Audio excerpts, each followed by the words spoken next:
Just completed playing all 8 episodes of Dispatch, and I have to say, the game is good and I loved it so hard that I, a guy who never makes these kinds of video game reviews, is making a video on that and posting it here.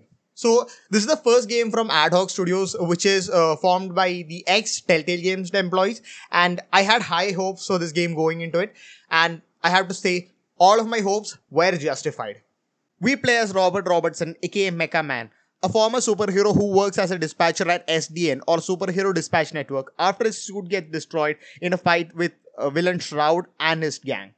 Roberts is in charge of the Z team, a team of reformed villains, and dispatching them to various hero jobs.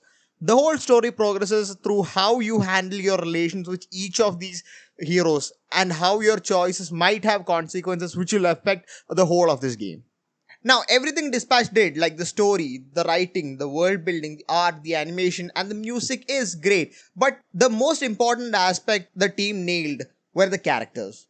They were written in a very well likable way with great moments for them to shine and a voice cast which does their job impeccably, especially in those moments where it hits the fan or the humor comes in, is just perfect. And speaking about the voice cast, the best performances in the game were from Aaron Paul as Roberts, Laura Bailey as Invisigal, and Jeffrey Wright as Chase, where all three of them complements their characters' energy so perfectly. All of this makes you emotionally invest more in these characters and the world, which makes you crave more of this game quickly.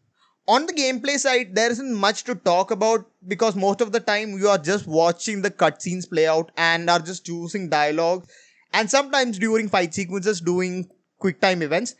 The most interactive period in the game is during the dispatch sessions, but since I played all the episodes in one go, by the end of it, it got very repetitive and tiring. Another gameplay mechanic was the hacking sequences, which are puzzles that vary from very simple to it's not that hard, but you need to think a little bit.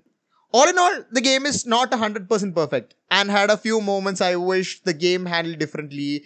Like, they could have had longer episodes and the ability to fast forward a bit so that we don't have to sit through some of the same sequences during replay. I have more thoughts on the movement and adding some extra quick time events in some fun moments so that we feel a bit more involved in the game and not only during the fights. But those are nitpicks which doesn't take away from the game that much. Final verdict. This is an origin story which has set up the world and an amazing lineup of characters which can be used in the upcoming seasons to tell an amazing superhero story and a one which you will absolutely fall in love with. For my ratings of this game, it's got to be a 9 out of 10 because that's the way it deserves. And so with that said, I would like to thank you for watching this video, and until next time, peace out.